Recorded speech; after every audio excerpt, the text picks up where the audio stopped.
What's the key to excelling in any field? What keeps your spirit alive over time? What happens when you find joy in your work?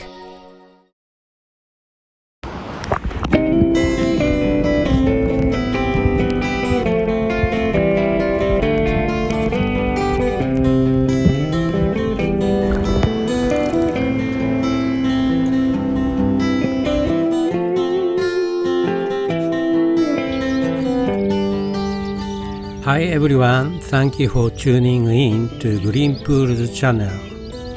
I'm Yuji, a Japanese retiree and the author of Green Pool, Simple Lessons Learned in My Ordinary Life. Today's theme is effort, joy, and fulfillment. If you want to crush it in any field, you've got to put in way more effort than most people. It starts with setting a big, meaningful goal. Something that helps others and makes a difference. And going after it with all your heart. When you are all in like that, you not only get better at what you do, but your work starts to really matter. But to keep that energy going long term, you've got to find something fun or interesting in what you do. When you enjoy it, you unlock this cool cycle.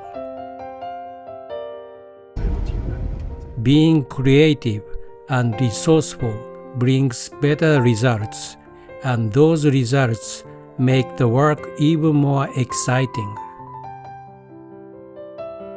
Over time, you build self-discipline, which boosts your confidence and gives you this awesome sense of fulfillment. And that's how you keep leveling up while staying motivated.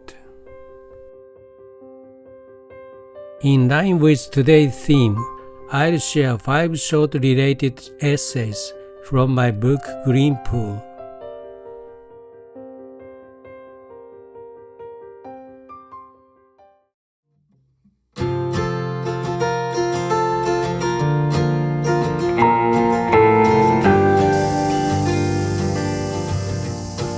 Incorporating elements of play or a playful mindset into our work can make it much more enjoyable and productive.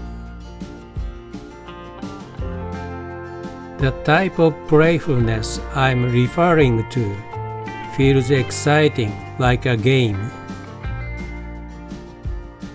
and often leads to the creation of new value and breakthrough problem-solving methods.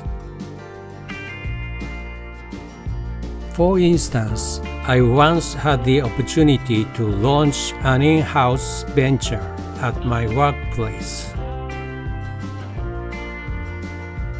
Although the responsibility was significant and the pressure intense, my long-standing interest in ventures fueled a sense of excitement that outweighed the stress. Though forging a new path was challenging, the experience was immensely rewarding. Developing the ability to find playful enjoyment in tasks is an invariable skill for leading a fulfilling life. When we adopt an observational perspective that highlights the fun, intriguing ideas like what would happen if I did this, or what would happen if I combined this and that, naturally emerge. By experimenting with these ideas, we can observe direct results, much like a game children enjoy. A Japanese proverb says, "Love is what makes us good at something." Activities we love inherently contain a sense of play, allowing us to engage with them for extended periods. Through ongoing experimentation, we can make continuous improvements and innovations.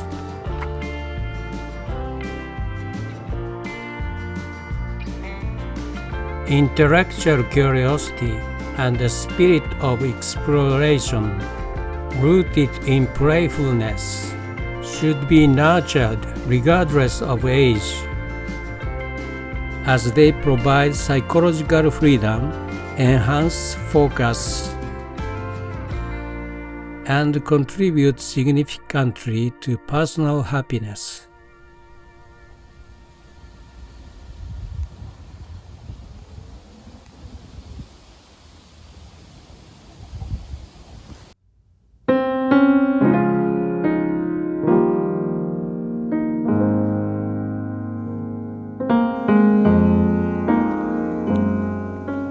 In Japan, it is often said that to stand out from the crowd, you must work several times harder than anyone else.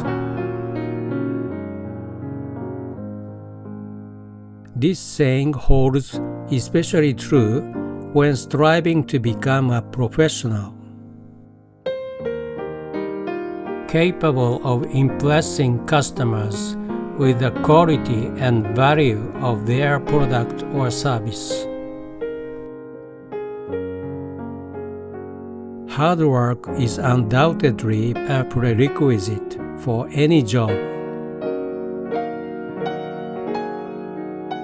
Sometimes customers seek meaningful experiences that touch their hearts and souls. They are even willing to make an effort themselves to obtain a product or service from a true professional. Such a professional invests their heart and soul into their work. Creating a product or service that resonates deeply with the customer's own heart and soul.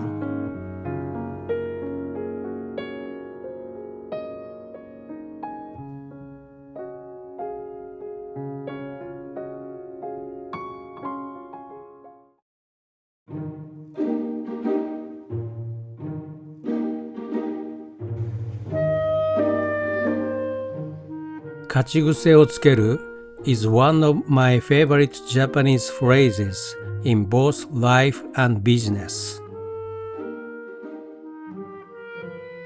Translated into English, it means getting into the habit of winning. In my understanding, this winning refers to self-improvement and overcoming personal challenges.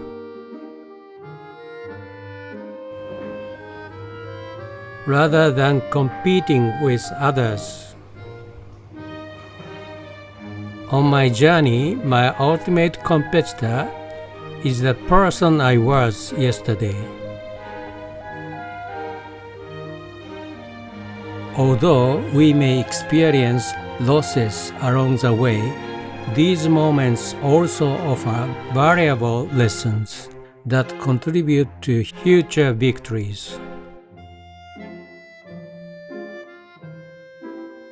By starting with small wins, we can build momentum, develop positive habits, and create a virtuous cycle that propels us forward.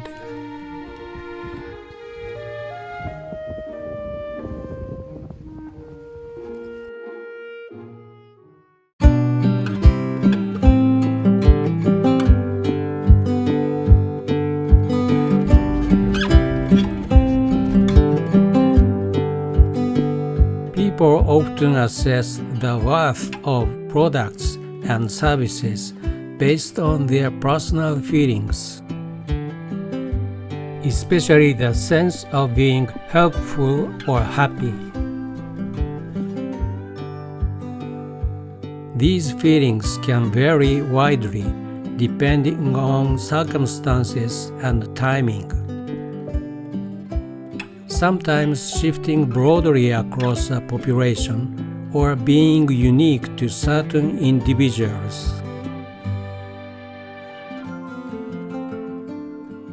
Given these dynamics, providers of goods and services must identify specific moments and contexts to understand what evokes the strongest feelings of helpfulness and happiness.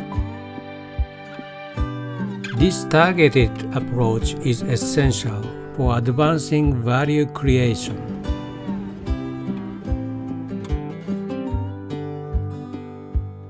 However, for sustainable growth, providers must ensure their efforts are rooted in a genuine commitment to benefiting both individuals and society.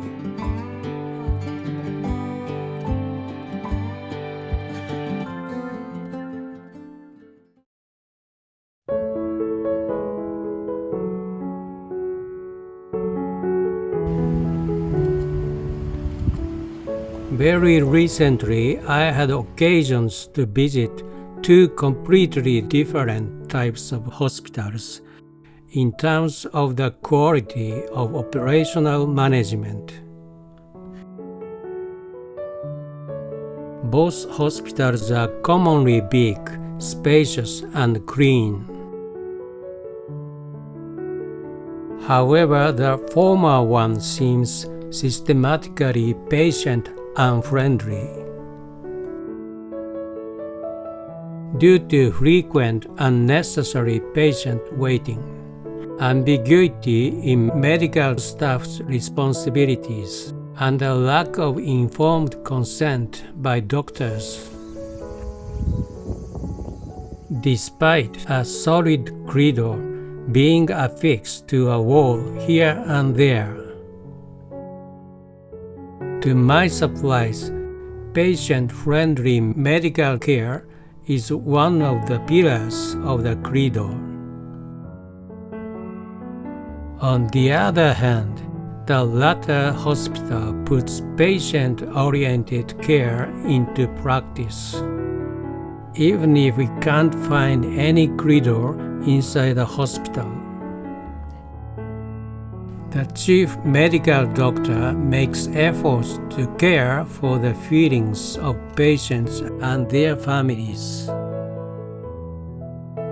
And other medical staff seems to be inspired by the doctor and work closely with them. Show with your attitude rather than words is applicable to the point of difference in the management cases of the two hospitals.